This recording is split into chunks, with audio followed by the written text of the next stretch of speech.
queridos hermanos,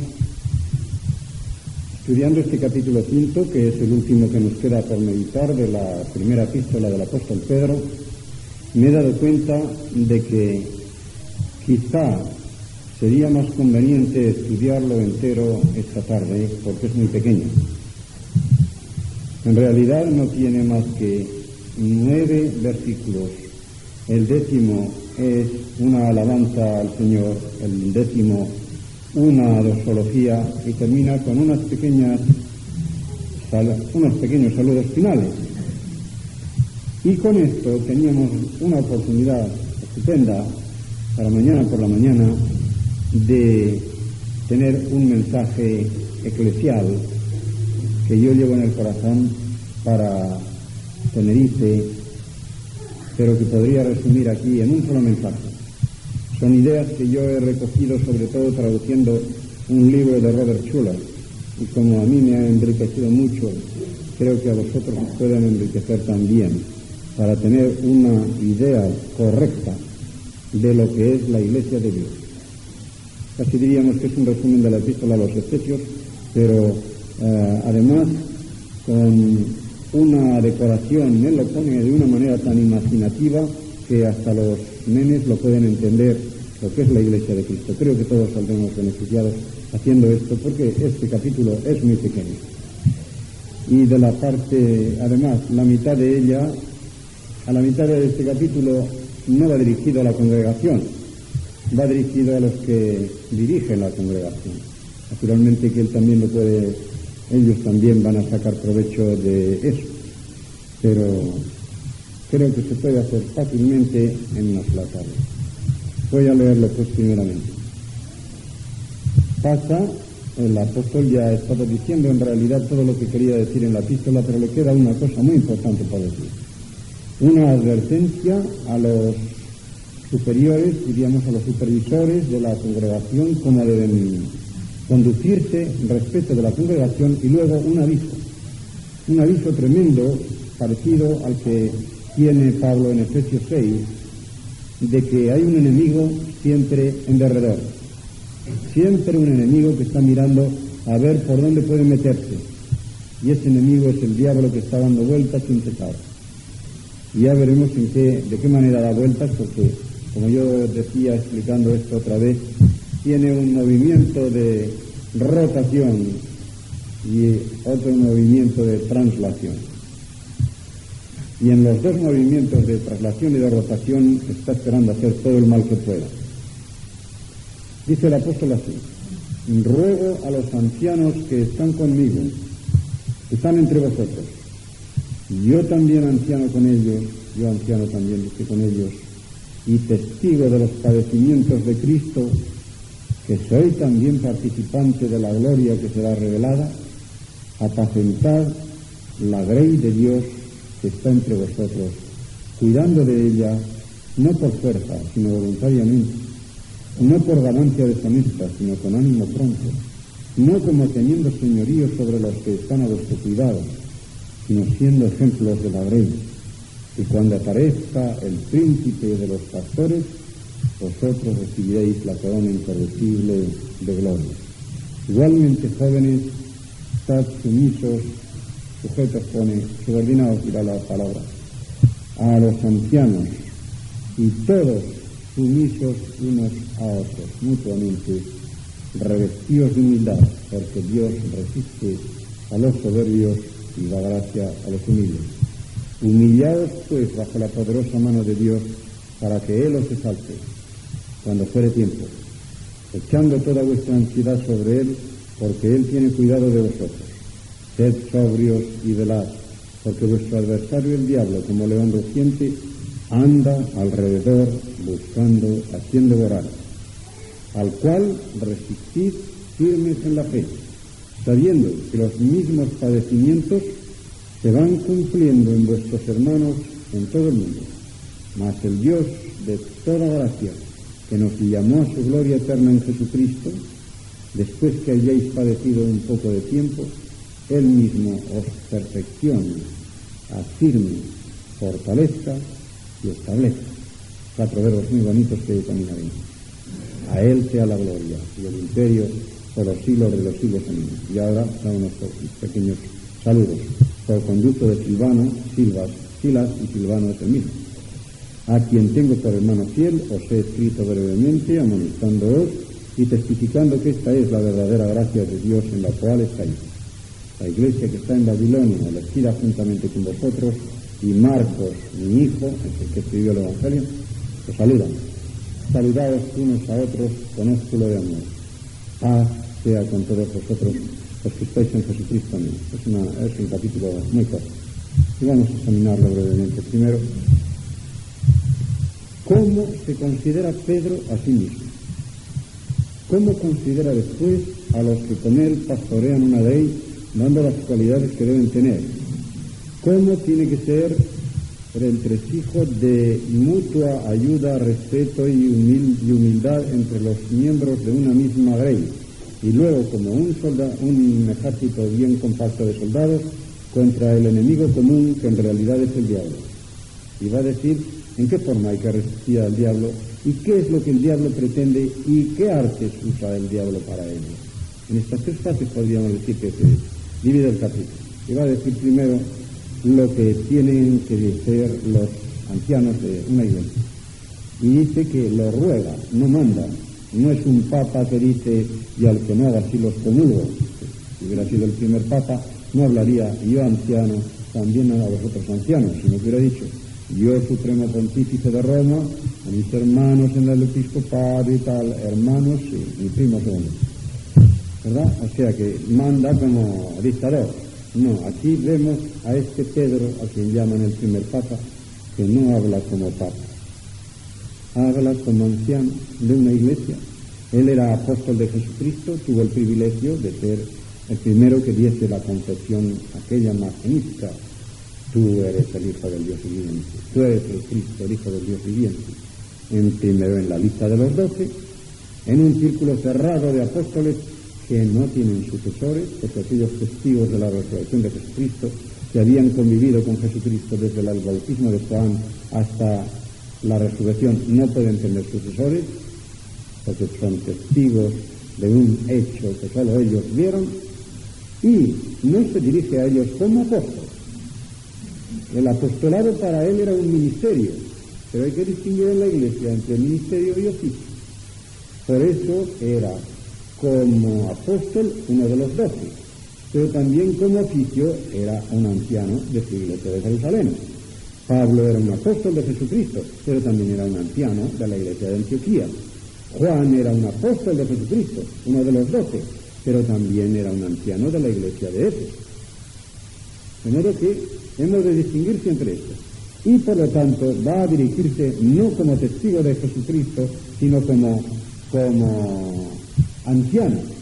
Pero tampoco quiere olvidar que fue testigo de Jesucristo y que ello le puede dar cierta autoridad de credibilidad, no de imperio, sino decir, fijaos bien, os estoy exhortando en nombre de Jesucristo, a quien yo vivo, con quien yo conviví. Soy testigo de los padecimientos del Señor, como lo soy también de la gloria revelada ya también para vosotros, y que Él nos dará un día. Por eso dice, ruego a los ancianos que están entre vosotros, yo, anciano también con ellos. No lo puede decir en castellano como lo dice el griego, porque tiene que ponerlo en varias palabras, pero aquí dice coancianos. En vez de decir anciano con ellos, coancianos, sin presbíteros.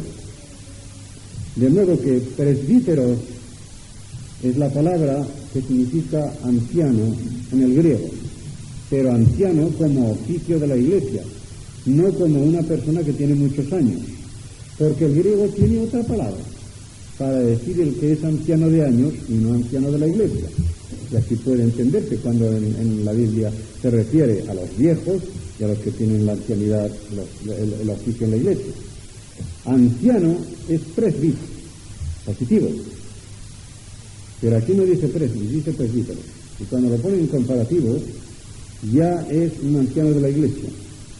Y lo pone en comparativo porque en realidad la palabra anciano significa veterano en la fe, que por ello se le ha reconocido además un don especial y se le ha puesto al frente de la Iglesia para que dirija la congregación.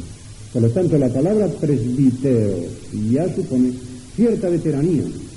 Y en este sentido, Pablo le decía a su discípulo Timoteo que no impusiese las manos demasiado deprisa a un neófito. A un recién venido a la congregación es una falta contra la Biblia y contra la prudencia el ponerle inmediatamente arriba. De no ser en el supremo pastorado en que se dice, bueno, es una iglesia que se ha quedado sin pastor, se reconocen dotes de don fulano, tal, se le llama al pastorado. Pero entonces los responsables de la iglesia, con la iglesia al fondo, han reconocido un don que se le llama para un pastorado. Pero los que están haciendo el oficio, y no solamente el ministerio, porque pastor apunta hacia el ministerio, mientras que anciano apunta hacia el oficio, entonces estos ya tienen esta responsabilidad reconocida por la congregación y por los oficiales de la congregación. Bien, aquí no se pone como ministro, sino como anciano, como uno que tiene este oficio. Y les dice cómo van a conducirse.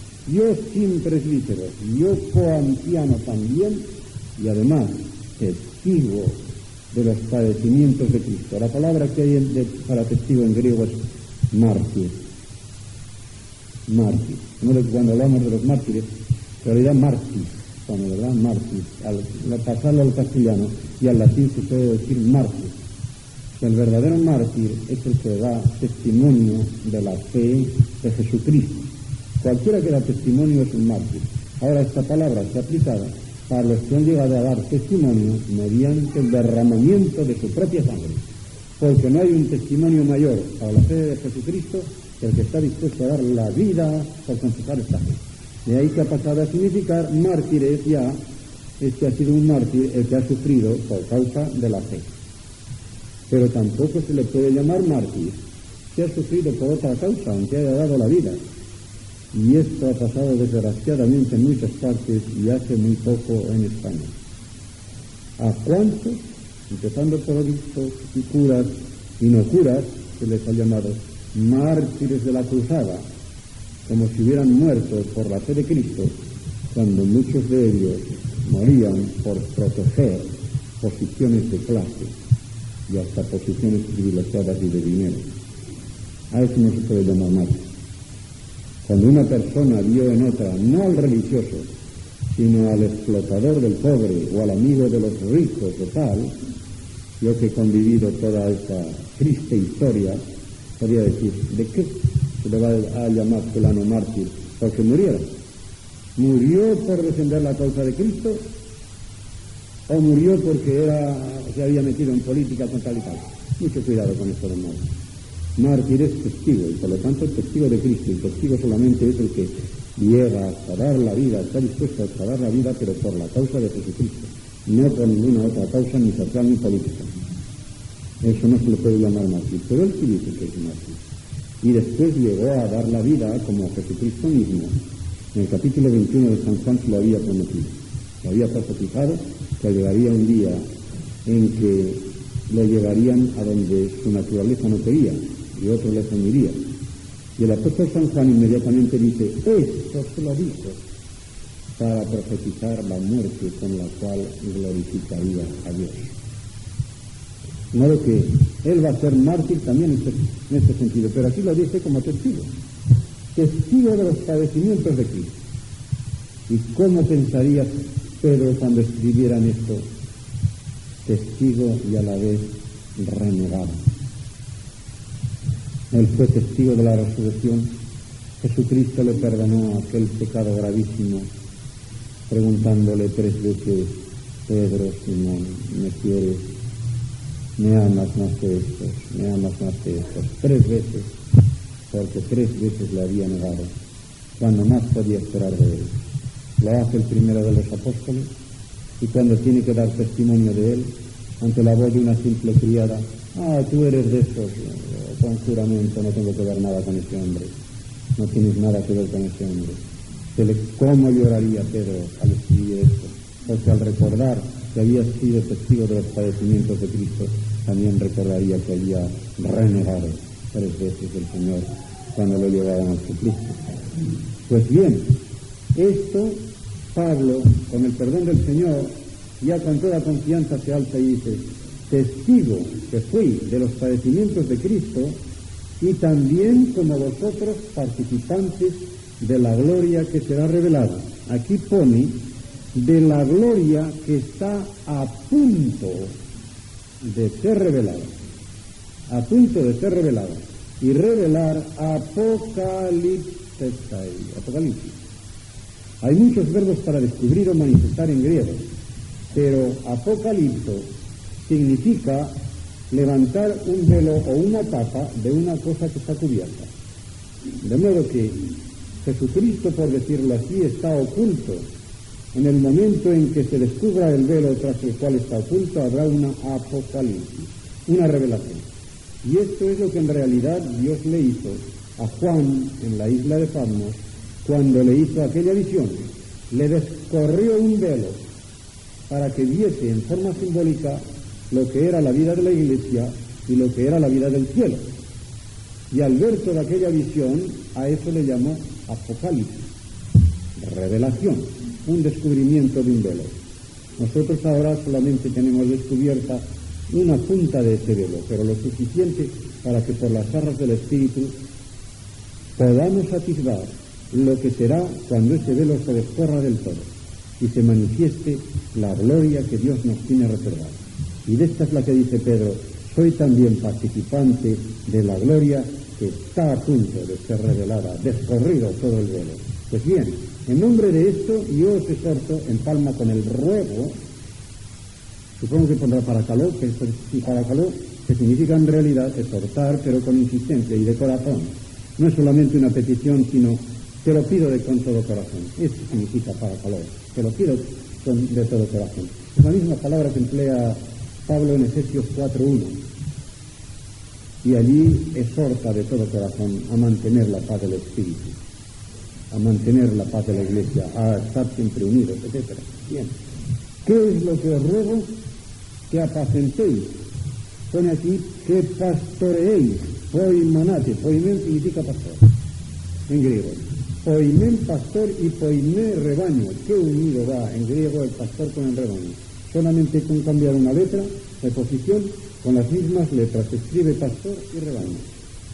Poimen, poimné. Ese es el rebaño. Pues vais a pastorear, ¿qué?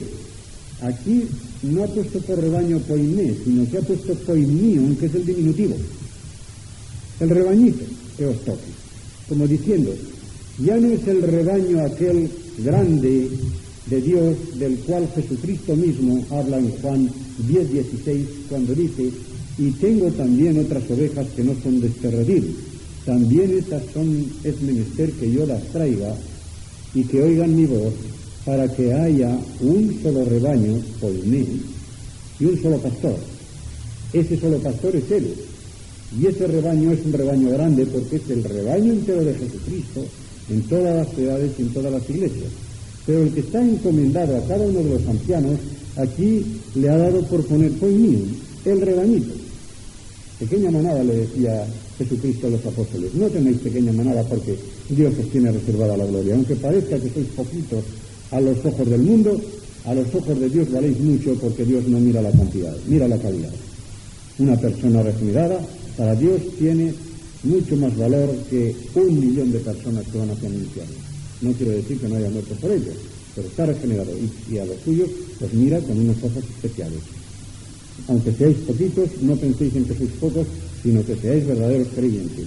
Y esto dice: apacentad esa pequeña grey que os ha tocado. Y dice, de Dios. Es un aviso muy fuerte. Robert Schuller dice, cuenta en su libro La iglesia de usted tiene reales posibilidades, que en cierta ocasión se encontró un colega y le dijo: ¿cuántos miembros tienes en tu iglesia? Y él se echó a reír y dijo, como estaba recién salido del seminario, dice: si quieres hablar con precisión, te voy a decir que en 3 palabras has cometido 3 equivocaciones. Porque ni es iglesia porque es una misión, ni es mía, porque es de Cristo, ni tengo miembros, porque todos son misioneros. En esta forma se expresó, ¿verdad? Pero aquí lo importante es eso. Cuando le dijo, ¿cuántos miembros tienes en tu iglesia? Y la iglesia no es del pastor, la iglesia es de Dios. Y por eso Pedro les dice a los ancianos, apacentad la grey de Dios. No la vuestra. Ese rebaño está a vuestro cargo, a vuestra responsabilidad, pero jamás penséis que es vuestro. Sois administradores, tenéis que dar cuenta de él delante de Dios, que es el verdadero propietario de la iglesia, y a Jesucristo, que es el verdadero dueño de la iglesia, el verdadero gobernador de la iglesia. Y aquí habla al que llaman el primer papa, el cual no habla así. Ese no dice grey de Dios, ni hijitos de Dios, sino hijos míos. Os voy a bendecir, y parece que es Dios el que bendice, ¿verdad? No hay nada de esto en Pedro, que de qué diferente manera. Dice la historia que Urbano IV había invitado a Tomás de Aquino para que iba a ir al concilio de León, y pasando por Roma le dijo, con una mesa llena de monedas de todos los tributos que le daban al Papa, dice, mira Tomás, le dice el Papa, yo no puedo decir como mi predecesor Pedro, claro, el que tenía por predecesor de Pedro, yo no puedo decir oro y plata no tengo. Y que respondió Tomás, desgraciadamente tampoco puede decir en nombre de Jesucristo levántate y anda. Estuvo muy bien, ¿verdad? Como diciendo, tú eres al contrario que Pedro, que pudo decir oro y plata no tengo, pero lo que tengo te doy, levántate y anda. Tú tienes mucho oro y mucha plata, pero ese don de hacer milagros en nombre de Jesús se te ha ido. Pues bien, aquí el consejo que da es apacentar la grey de Dios, no la vuestra. La grey de Dios que está entre vosotros. Tonimín, en medio de vosotros. Me anancastos, quiere decir, no las tratéis oprimiéndola. No trabajéis obligando a la gente. No estéis siempre, no hagas esto, no lo esforcéis. No lo esforcéis. Por eso el traductor al pie de la letra, no por fuerza de coacción, by way of compulsion, no les hagáis ver, es una necesidad la que les imponéis. Tienes que venir aquí porque si no estás cometiendo un pecado mortal, el que no viene a misa, tal. No les tratéis de esta forma como si los estuvierais agarrotando, sino que vengan voluntariamente, hacedlo de tal forma que tengan gusto en venir, que vengan voluntariamente. Por eso dice, no con nuestra Biblia dice, no por fuerza, sino voluntariamente, pero lo que quiere decir es, no sintiéndolo como una necesidad, en el sentido de obligación porque te fuerzan, sino voluntariamente. Y añade, lo que no ponen al nuestra, cataceón, conforme a lo que Dios quiere. No lo han traducido en la mesa. Cataceón, de acuerdo con lo que Dios quiere. Y ahora dice, ni tampoco por ganancia deshonesta. Ganancia deshonesta dice aquí, hay cerdos, que significa por una ganancia de la cual uno tendría que avergonzarse. Por ejemplo, cuando hay una lista, creo que estos ejemplos sirven mucho para iluminar la cosa. Un cura italiano que pasó por mi casa antes de ir al colegio, mi casa en Inglaterra, antes de ir al colegio bíblico, estuve 2 meses viviendo con mis padres políticos, me decía que había visto en Italia una tabla de misas en una iglesia católica, y en esta tabla de misas decía misa rezada privada 30 liras, hace muchos años. Misa cantada con 2 curas 50 liras. Misa de terno 100 liras. Misa solemne 500 liras. Y alguien puso debajo sangre de Cristo 1.000.000 de liras. Como diciendo, esto es una compra-venta. Porque si la misa es algo por lo cual hay que pagar para los pecados, le estás poniendo más o menos precio según los curas que canten o que digan. Yo recuerdo, porque esto me ha pasado en la parroquia donde estuve, un muy castizo, tenía ya 80 años y el hombre no carburaba bien, pero es una cosa muy castiza, que sale un día de la sacristía de negro, habían encargado, cuando es una misa por difuntos, salía revestido de negro y vio que habían encendido 4 velas en el altar. Lo litúrgico es que se enciendan 2, a no ser que al que pague la misa le dé porque enciendan 8 o 16, lo que sea.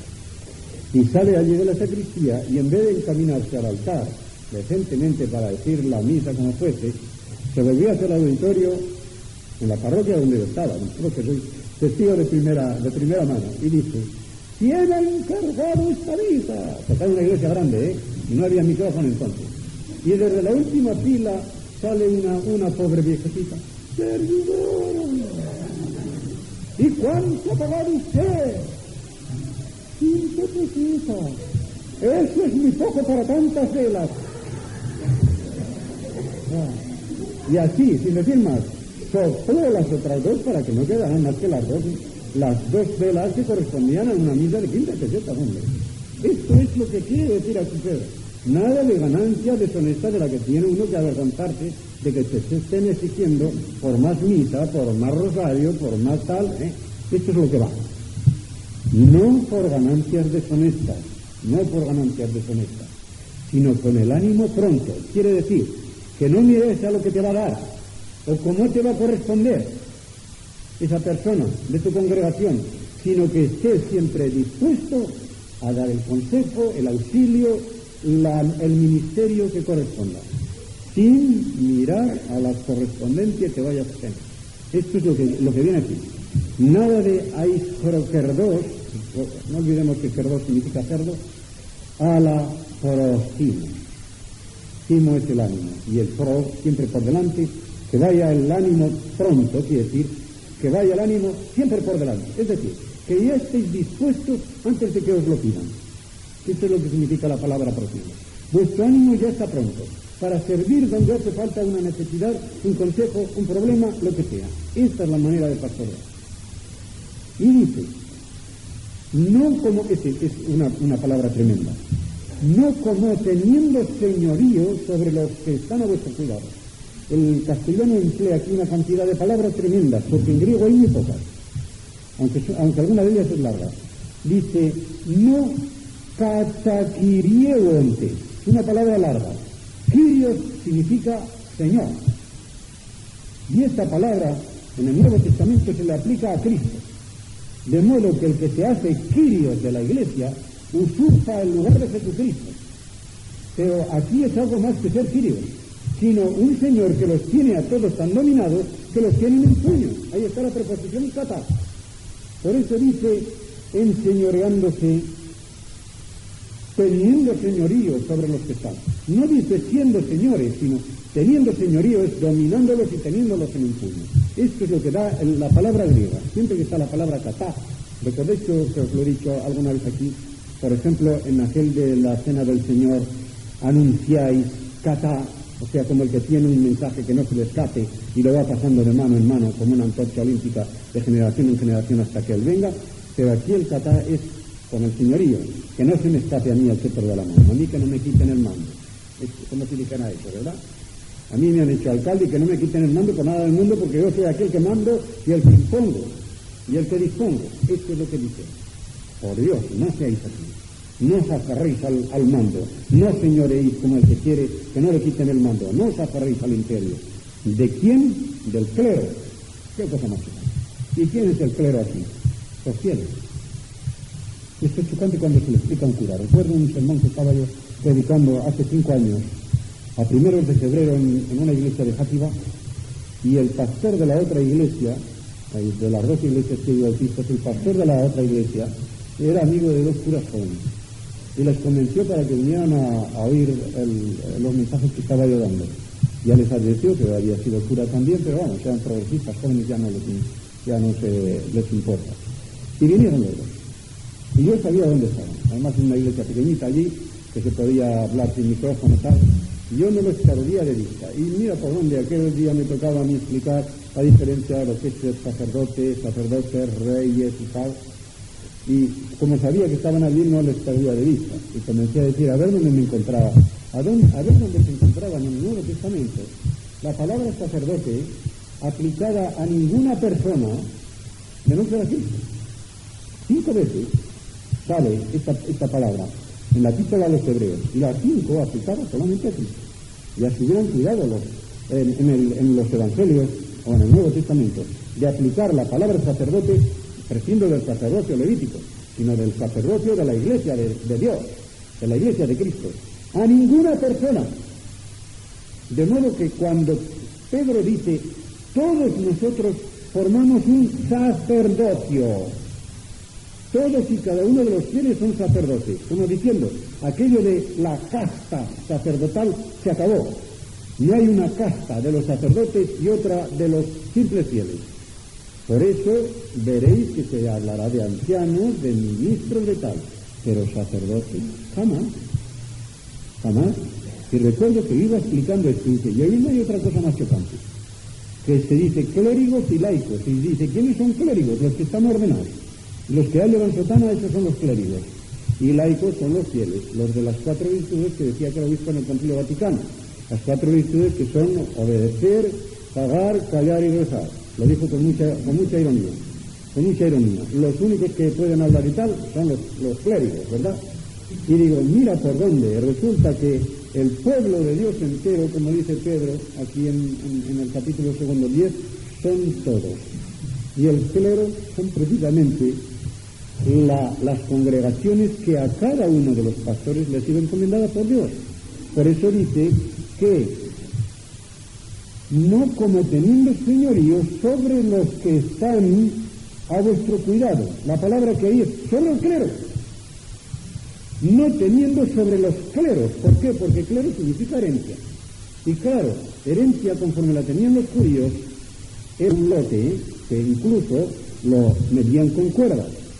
Por eso dice que no como teniendo señorío sobre los que están a vuestro cuidado. La palabra que hay es solo el clero. No teniendo sobre los cleros. ¿Por qué? Porque clero significa herencia. Y claro, herencia conforme la tenían los judíos era un lote que incluso lo medían con cuerdas. Por eso se dice en los Salmos, las cuerdas me han caído a mí en un buen lugar, como diciendo, qué herencia, qué jardín más rico o qué huerto más bueno me ha tocado, porque me ha tocado la herencia de Dios, la herencia de Jehová. Este es el buen jardín, este es el buen huerto.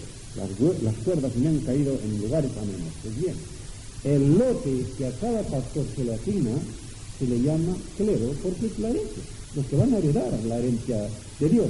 Pues bien, esos son el clero. Y los otros, los que tienen que comportarse, no como señorones, esta sería la palabra que traduciría mejor catakiriones, no como señorones de las heredades de Dios, esto sería la verdadera palabra, no como señorones de las heredades de Dios, sino como ejemplos de la ley. Ahora bien, para ejemplo hay 2 palabras también en griego, que es paradigma y tipo. Las 2 significan, pero con la siguiente diferencia. Paradigma significa, por ejemplo, si yo les digo en clase, yo en una clase de escuela dominical les digo a los niños, vais a copiar un cuadro que he traído yo, y les pongo el cuadro delante, y ellos van copiando mientras lo van viendo. Eso es un paradigma, porque es una cosa que se les muestra y se les pone delante para que vayan copiando. Pero aquí no pone paradigma. ¿Qué es lo que esperaríamos?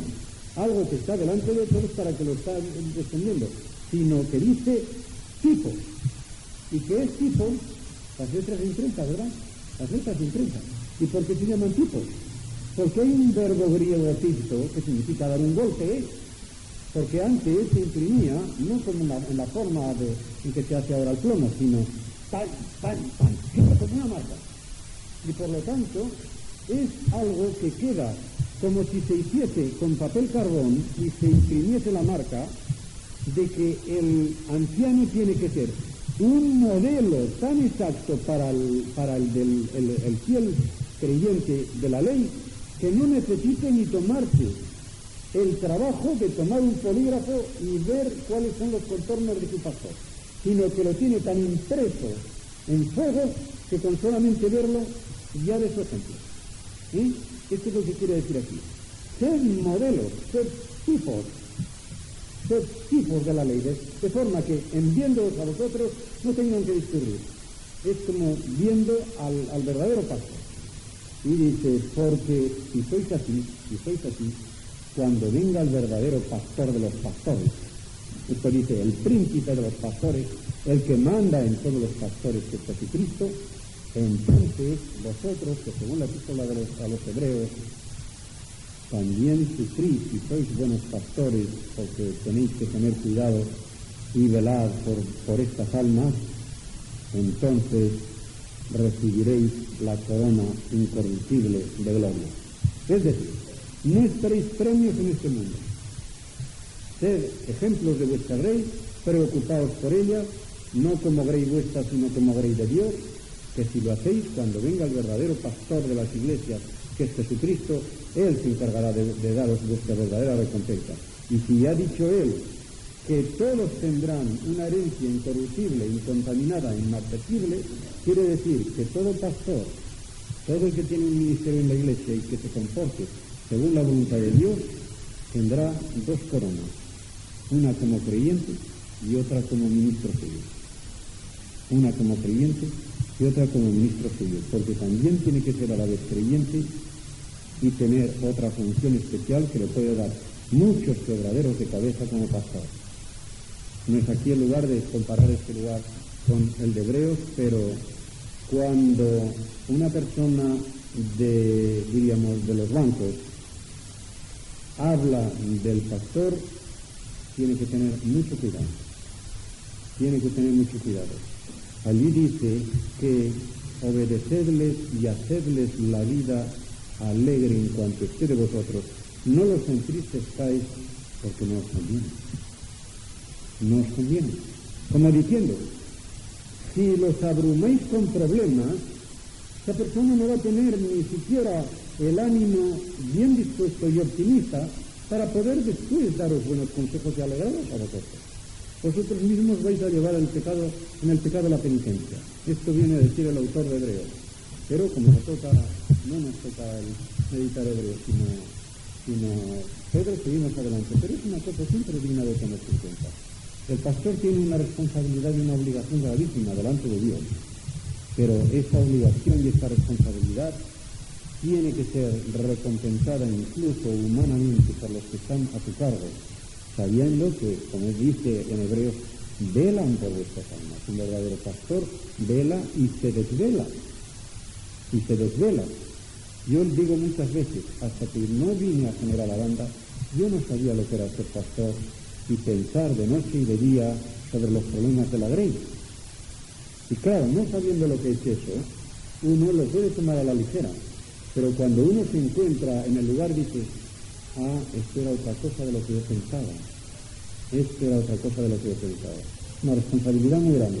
Y como premio a esa responsabilidad bien llevada es por lo que dice Pedro, cuando venga el pastor de los pastores, el príncipe de los pastores, ya recibiréis una corona.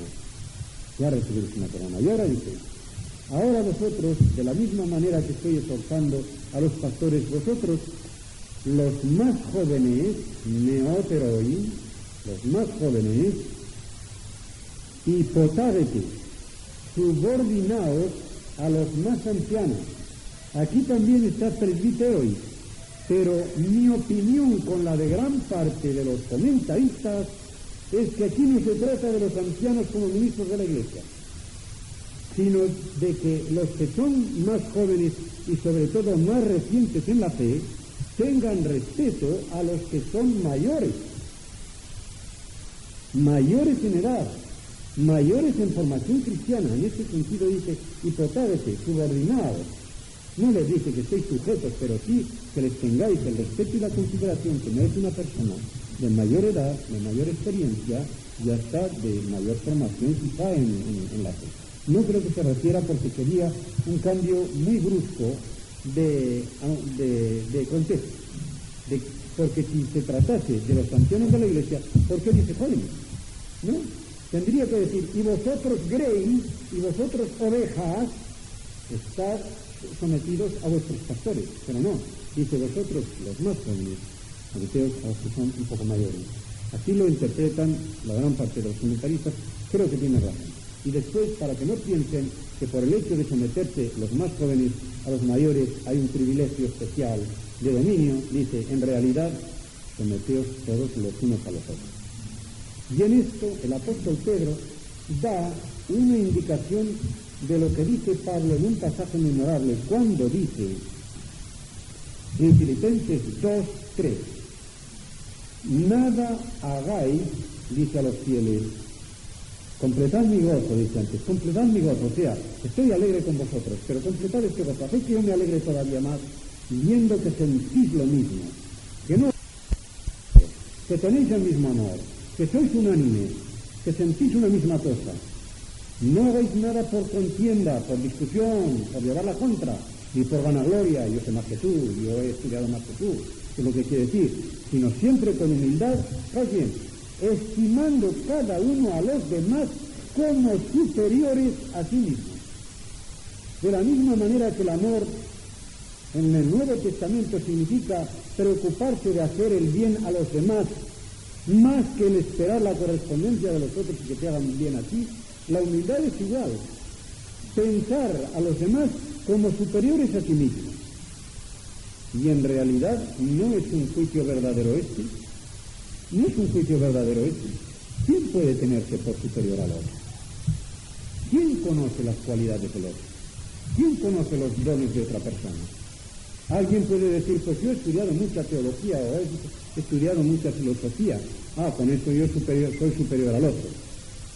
A mí me ha pasado, y creo que es una lección estupendísima, estar con un hermano, no de los ancianos, sino un hermano sencillo, que no sabe ni teología ni filosofía, pero que conoce la palabra de Dios suficientemente y tiene el Espíritu Santo guiándole, y estar hablando de cómo responder a los testigos de Jehová, tal, y yo le estaba echando toda la teología que sé y toda esto, hablando sobre la transfusión de sangre, y este hermano me dice, pero si es tan sencillo.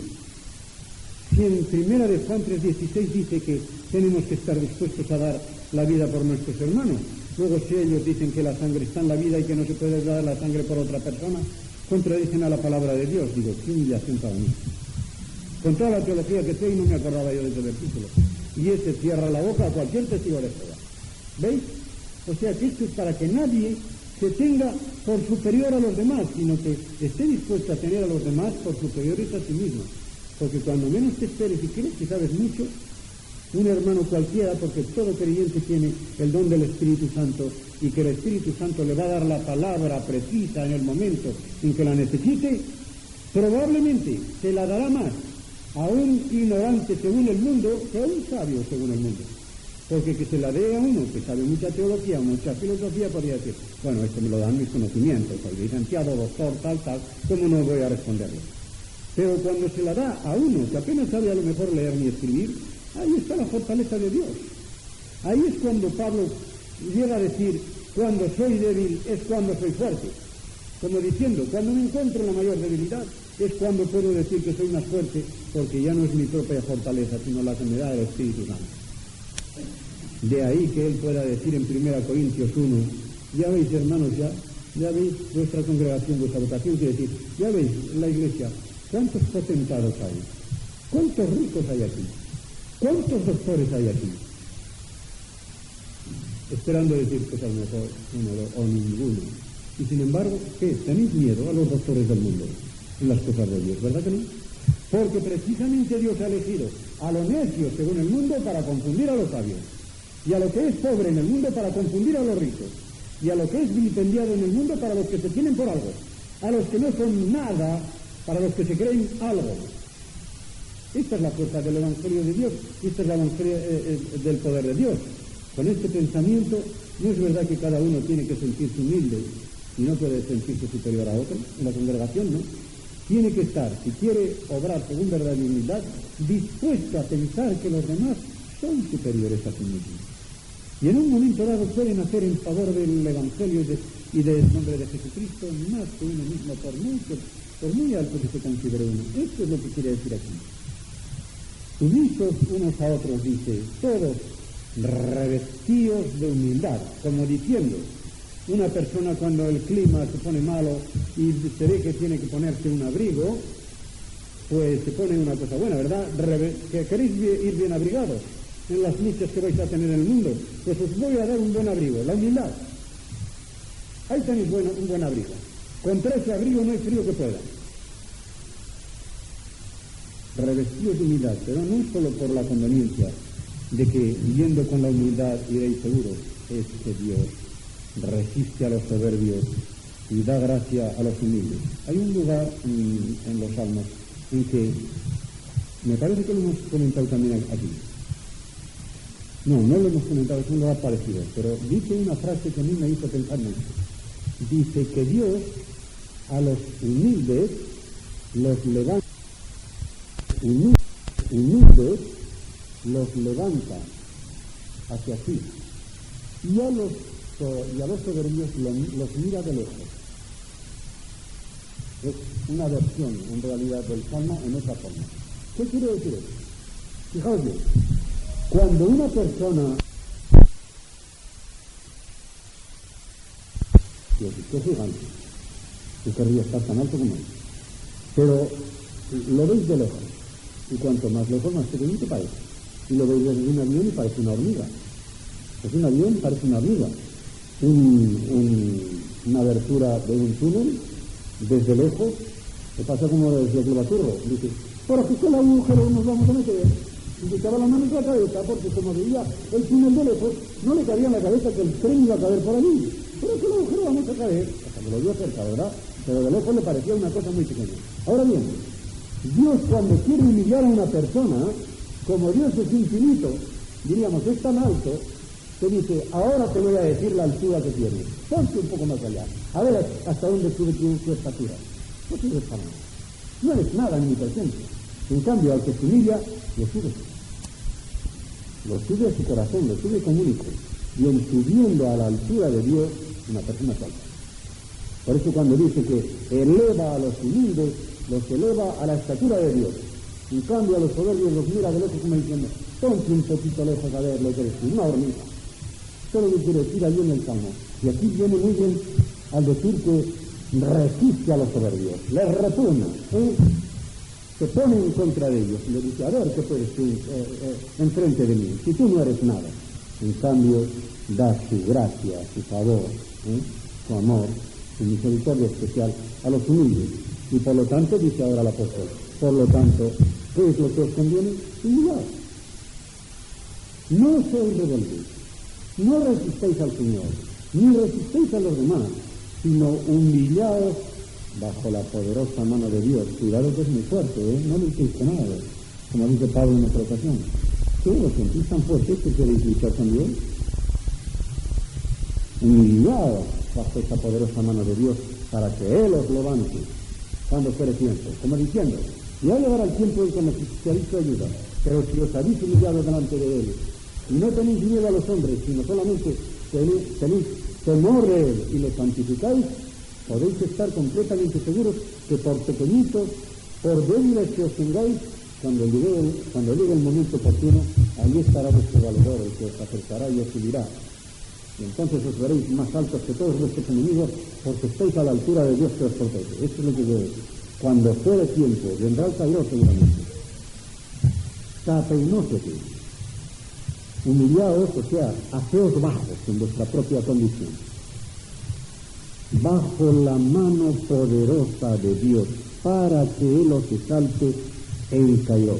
Sí, efectivamente, cuando llegue la oportunidad. Es decir, cuando suene el reloj de Dios, no el vuestro. El nuestro es Cronos, el de Dios es Kairos. No olvidéis estas dos palabras griegas, que son muy bonitas cuando se lee el Evangelio para distinguir los tiempos de Dios y los tiempos del hombre, que no siempre coinciden. ¿Y qué pasa entonces? Dice En el momento en que tenéis esta confianza en Dios, tenéis que estar dispuestos a estas tres cosas: a resistir a la adversidad, a resistir al diablo y a resistir a los padecimientos. Y en 3 versículos va a decir cómo. ¿Cómo se resiste la adversidad? Pues cargando toda vuestra ansiedad en los hombros de Dios. ¿Sabéis cómo habla en Gálatas 6:2 Pablo cuando habla del amor? En este capítulo 6 que empieza diciendo: vosotros los que sois espirituales, cuando veáis que alguno de los carnales ha cometido alguna falta, corregidle con amor y mansedumbre, pero cuidado, no sea que vosotros seáis tentados de 2 maneras. Porque uno que corrige a otro puede ser tentado de soberbia diciendo: estoy corrigiendo porque yo no tengo ese vicio, yo no tengo ese defecto. Hermano, te vas por mal camino, como diciendo: yo hice el bueno. Y se le pone la voz muy fuerte y le dice: ten cuidado, no hables muy alto, que tú también puedes caer. Esto es lo primero que le dice. Y también hay otro sentido, que es el siguiente: cuando corregís a uno, cuidado de que lo levantéis, pero que no sea él el que os arrastre, porque si sois muy débiles, él os va a arrastrar hacia abajo, y en vez de ser vosotros los que lo subáis en un escalón, él os va a hacer bajar al otro. Esto es lo que pasa muchas veces cuando una persona, sin tener el suficiente conocimiento de Dios o la suficiente fortaleza, se mete a aconsejar o a salvar a otro que está dentro de un vicio o de un pecado. Esto tiene que estar muy fuerte y muy asido de la mano de Dios, para que no caiga en la tentación de que el otro se lo lleve. Quiere librar a uno de la bebida, y el otro le dice: pero si es tan bueno, pero si es un vino, pero si es un tal. Y cuando el otro cree que le va a sacar de la bebida, entonces es más débil y lo va arrastrando, y entonces en cuenta Pablo, pero cuidad, no sea que vosotros también seáis tentados, en cualquiera de los 2 sentidos, o en el de la soberbia o en el de la debilidad. Pero después dice: sobrellevad los unos las cargas de los otros y cumplid así la ley de Cristo. Esto es lo que viene a decir aquí, pero dirigiéndolo a Dios. Yo cuando explico Gálatas 6:2 lo explico de la siguiente manera. Fijaos bien. Cuando una persona ama, no le pesa lo que lleva encima.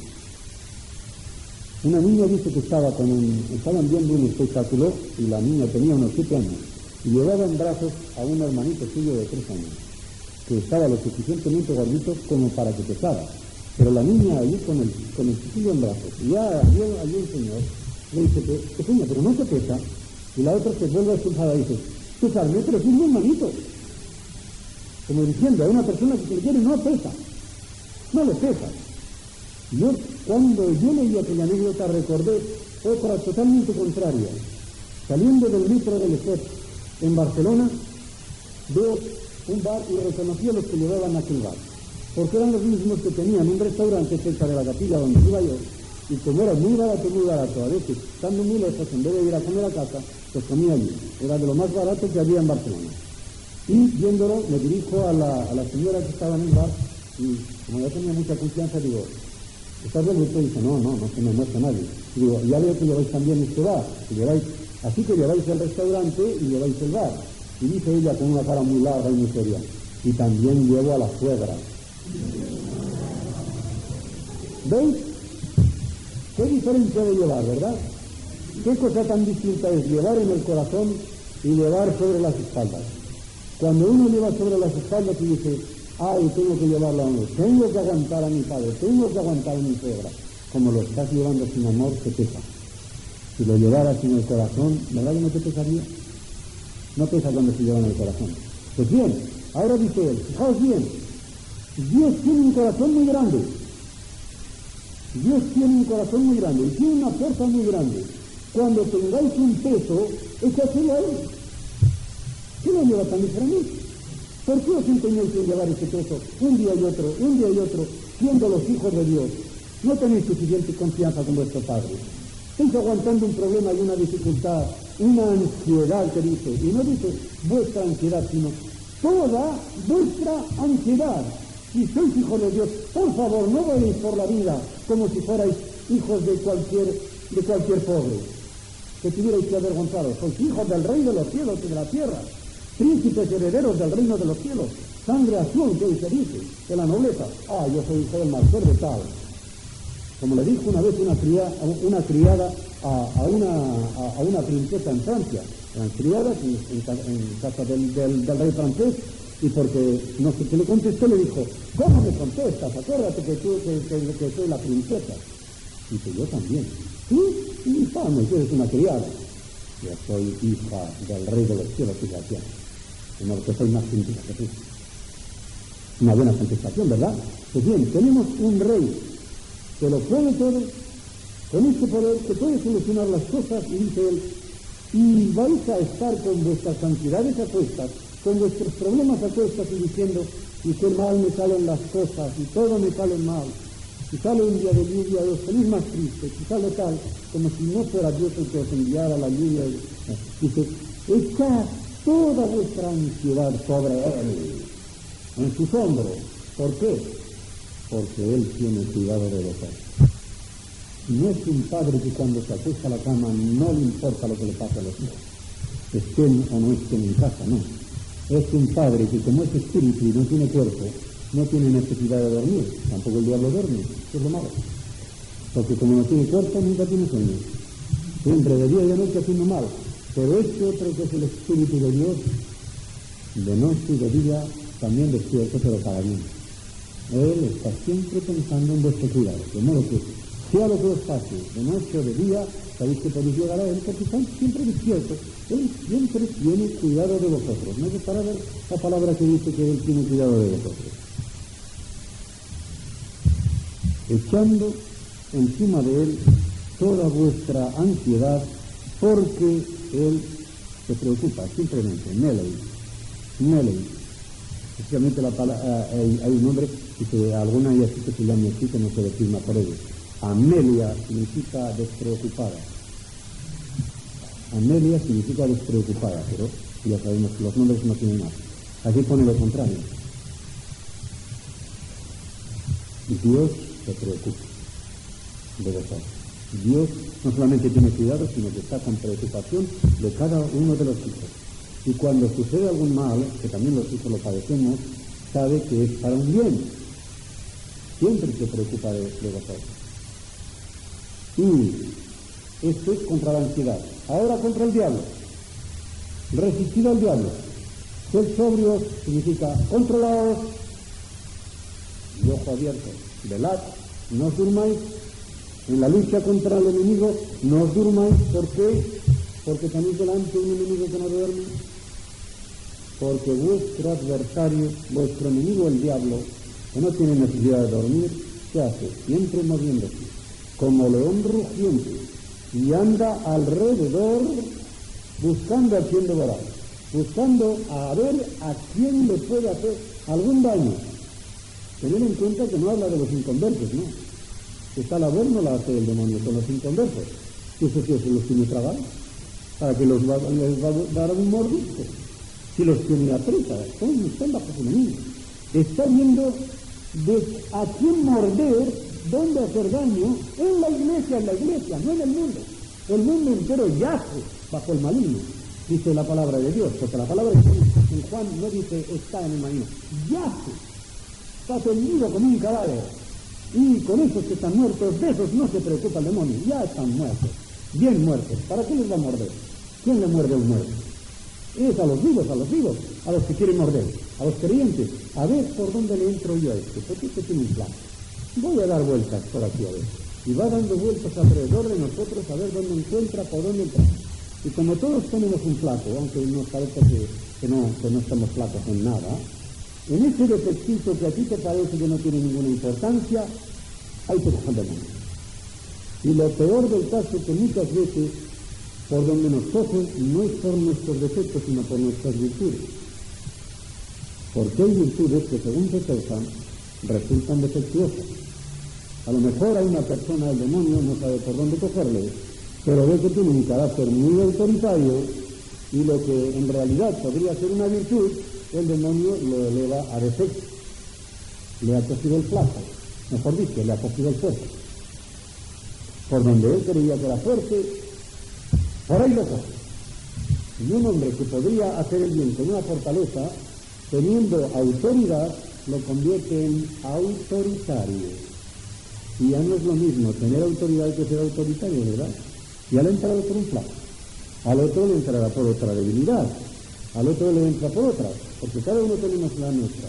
Pero lo cierto es que el demonio no para de dar vueltas en derredor de nosotros. Ahora bien, el modo de escapar a estas mañas del demonio es no acercarse a donde él se mueve con el movimiento de traslación, porque él tiene ese movimiento de rotación alrededor de nosotros, pero tiene otro movimiento de traslación. ¿Y sabéis cuál es? El que le deja libre la cadena con que Dios le tiene atado, porque el demonio está suelto para el mundo, pero está atado para el creyente. Por eso dice al terminar su epístola Juan que el que es de Dios, Dios le guarda y el maligno no le toca. En realidad el griego dice, no echa mano de él, no le muerde, no se lo lleva. Esto es lo que quiere decir, porque tocarlo sí podrá tocarlo. El demonio nos podrá tocar a los creyentes, pero un verdadero creyente no se lo lleva. No se lo lleva. Pero le dan una restricción cuanto se acerca a él. ¿Por qué? Respecto de la iglesia está atado. ¿Y sabéis lo que pasa con un mastín atado, por ejemplo, para que guarde una cinta? Pues bien, está atado, por ejemplo, con una argolla y una cadena que tiene cierta longitud. ¿Qué hace un perro cuando se desplaza porque ve que alguien viene a la finca? Hace un semicírculo, porque va, se alarga hasta donde puede la cadena y empieza a correr alrededor. Esto es un semicírculo. Va dando vueltas alrededor, viendo a quien puede devorar. De modo que hace un movimiento de traslación en lo que le deja la cadena de sitio. Pero luego, si se acerca uno más, va dándole vuelta alrededor. A ver por dónde lo cojo a este, porque se acerca mucho aquí, Este ya se ha metido. A este sí que se le puede morder. ¿Pero por dónde? Porque no por todas partes puede morder. Y él le está buscando por dónde entrarle. Y ese por dónde, hermanos, es el que tenemos que cuidar. Y si nosotros no lo vemos, escuchemos a quien nos lo diga. Desgraciadamente, un ministerio que se ejerce muy poco en la iglesia, porque es muy difícil para el que lo hace y para el que lo recibe, es la corrección fraterna. Corregirle a un hermano un defecto que quizá lo están viendo todos menos él, ay, qué ministerio tan difícil es. Sin embargo, yo estoy convencido que entra dentro de uno de los grandes mandamientos que Cristo dio en el capítulo 13 de San Juan. Aquello de lavaos los pies los unos a los otros, meditad todo el contexto. Meditad todo el contexto. Significa corregiros los unos a los otros esos defectos que se os pegan a los pies en el polvo de los caminos de la vida. Por eso ha dicho, no, si bañados ya está ahí. Cuando le dice Pedro, los pies y las manos y la cabeza, todo lo que quiera, Señor, si es a costa de que no voy a tener parte contigo, todo lo que quieras. Y entonces el Señor le responde, no, si no necesitas que te lave las manos y la cabeza, sino solo los pies. ¿Por qué? Porque los pies es lo que se junta en nuestro cuerpo con el polvo del camino y donde nos manchamos. Aun los más creyentes se manchan con el polvo de los defectos de cada vida. Y en estos defectos es en los que quiere el Señor que nos lavemos los pies los unos a los otros. Pero con humildad, no mirando, por eso dice él, antes que le digas a tu prójimo, quítate la paja que llevas en el ojo, cuidado, no sea que llevas una vida en el tuyo, Por eso es muy difícil corregir. Porque el que corrige tiene que ser modelo, tiene que cuidar, no sea que le corrija al otro una cosa que él la tiene todavía mayor. Tiene que tener humildad y el que recibe la corrección también, porque somos tan malos para recibir correcciones. Nos corrigen una cosa y lo tomamos como un insulto. Y no, cuando es una cosa que nos dicen la verdad, deberíamos darles las gracias. Gracias, hermano, porque no me daba cuenta. Quizá todos se estaban dando cuenta, y yo que al que tengo el defecto no me daba cuenta. Muchas gracias. Lo decimos que difícilmente. Y claro, cuando la costumbre general es que no estamos dispuestos a dar las gracias cuando nos corrigen un defecto, sino al contrario, a enfadarnos y a revolvernos y a decir, eso te lo creas tú, no señor, yo no tengo derecho de quitar. ¿Quién se anima a corregir? Resulta dificilísimo corregir. ¿Por qué? Porque se espera una mala reacción. Pero si tuviéramos todos el Espíritu de Cristo, resultaría mucho más fácil el corregir y el ser corregido. Y toda la iglesia de Dios ganaría, porque todos creceríamos. Pero cuando en una iglesia de Dios, en una congregación, hay defectos que todos los van cuchicheando, diciéndole a los demás, menos al que lo tiene. Eso es una cosa gravísima, porque eso es labor del demonio. Hablar de todos, e incluso de los pastores, sin decirles antes a ellos, todavía más grave. Hermano o anciano, el que sea, creo que esto iría mejor de otra manera, o creo que se conduce mal, sea el que sea. Esto se dice, según el Evangelio, aparte y cara a cara, antes de que lo sepa ni una sola persona. De lo contrario va contra la Biblia, porque lo que dice Mateo 18 es, cógelo aparte y díselo a él. Que no te oye a ti, entonces llama a otros 2 o 3 testigos, porque delante de ellos su palabra quedará confirmada como diciendo, entonces no me he equivocado, porque estos otros 2 testigos me confirman, es verdad que tienes este defecto, hermano. Si no, dilo a la iglesia.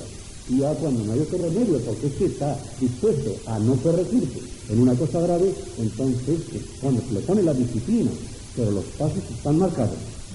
Eso que delante de la congregación, ya voy hablando por experiencia, que se levante uno, sea joven o viejo, y diga, bueno, este señor está tal. ¿Qué es esto? ¿Por qué no se lo han dicho aparte? Si quizás él no se ha dado cuenta. Si es que hay defecto, cuidado, que a lo mejor no será. Pero si es defecto, realmente defecto, y él no lo ve, díselo a él. Y si está en buena disposición, él lo recibirá. Pero hacerlo de otra manera es ir contra la misma esencia de la Iglesia y contra la propia palabra de Dios. Lo digo, hermanos, porque tengo experiencia de esto y sé el daño que en las iglesias, por la murmuración y por lo que se dice de los defectos de los demás, y el que menos se entera es el que tendría que corregirse, o el que necesitaría una norma para cambiar de método o de lo que sea. Todo el mundo quejándose, qué mal va este señor, díselo a él. ¿Cómo va a corregirse si no se da cuenta? ¿Veis? Lo digo esto porque tiene mucha importancia. Y claro, a este solamente se le puede resistir si estáis firmes en la fe. A este demonio que está dando esta vuelta, no hay otra arma que la fe. La espada del Espíritu, todas aquellas armas que están en la panoplia de Efesios 6, pero especialmente resistir firmes en esa fe. ¿Por qué? Porque os habéis de dar cuenta también que no sois los únicos que estáis padeciendo estas ansiedades, estas preocupaciones, este padecimiento, este continuo asedio del diablo. No es que vosotros sois asediados por el diablo y vuestros hermanos estén gozando. Estos padecimientos se van cumpliendo en vuestros hermanos en todo el mundo.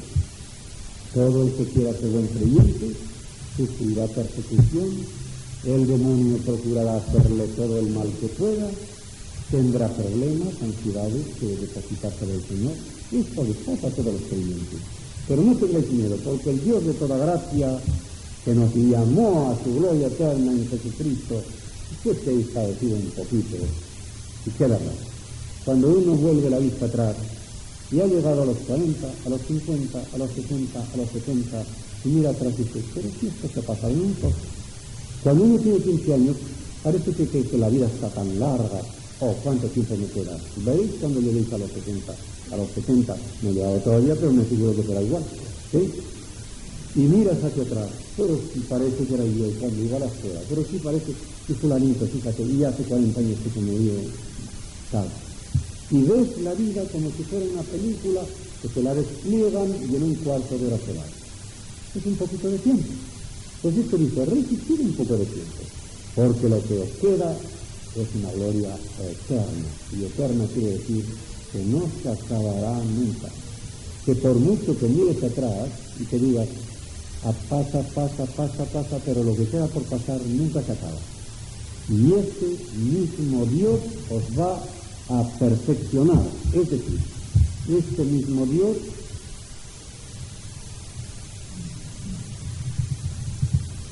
las palabras que pone son estas. Después de haber padecido por un poquito, ese mismo catarticeis os va a ajustar, a equipar, propiamente significa. Catartice significa equipar completamente, no os va a dejar sin ninguna cosa que os falte. En 2 Timoteo 3:16 significa este verbo amueblar una casa de forma que quede que no os falta allí ningún detalle. Este Dios os va a dar tales gracias que no va a dejar ningún detalle sin cubrir. Catarticeis, estericeis, os va a hacer fuerte. Estenoceis, os va a fortalecer con otra fortaleza mayor. Astenia significa, cuando decimos que una persona está asténica, se está quedando delgada, flaca, amarilla, ¿verdad? Esto es todo lo contrario, es otra clase de fortaleza. Y después, temelioseis, os va a fundamentar y a establecer y a poner tan firmes que no haya nadie con fuerza suficiente para derribaros al suelo. Esto es lo que significa el último verbo. Y dice, a este que pueda hacer cosas tan grandes con vosotros, que os puede equipar del todo, que os puede fortificar en cuanto a lucha, que os pueda fortificar en cuanto a salud, y que os puede asentar con los pies en el suelo, que no haya quien os derribe, por mucha fuerza que tenga. A ese sea la gloria y el imperio por los siglos de los siglos. Amén. Y luego ya a los saludos estos por conducto del hermano tal, os he escrito tal, os saluda a la iglesia, lo que siempre hacían los primitivos cristianos, y es tan bonito. Cuando va uno de una iglesia a otra, cuando yo voy a General Aranda, sea de la iglesia que sea, y cuando vaya de aquí, y les diga, os saludan los hermanos de la espalda. ¿Cómo tenéis que llevar a la hermandad, verdad? Hermanos todos, a pesar de las distancias, a pesar de las razas, porque hay un vínculo común, una fe y un amor que hermanan más que todas las sangres. Más que todas las sangres. Cuando hay dos creyentes, aunque estén distantes en el tiempo y en el espacio, si son verdaderos creyentes, están más unidos que un padre y una madre, que un padre y un hijo, cuando no tienen este vínculo, este ligamento de la fe y del amor. De modo que lo mayor que puede saber el dar este saludo con que termina. No alargar un poquito, que prefería no dejar un versículo para mañana, y sin embargo que podamos tener mañana un mensaje, diríamos, resumido de algo muy importante para ellos. El Señor nos ilumine, que el Señor sea que estas enseñanzas nos las introduce a mientras de nuestros mentes.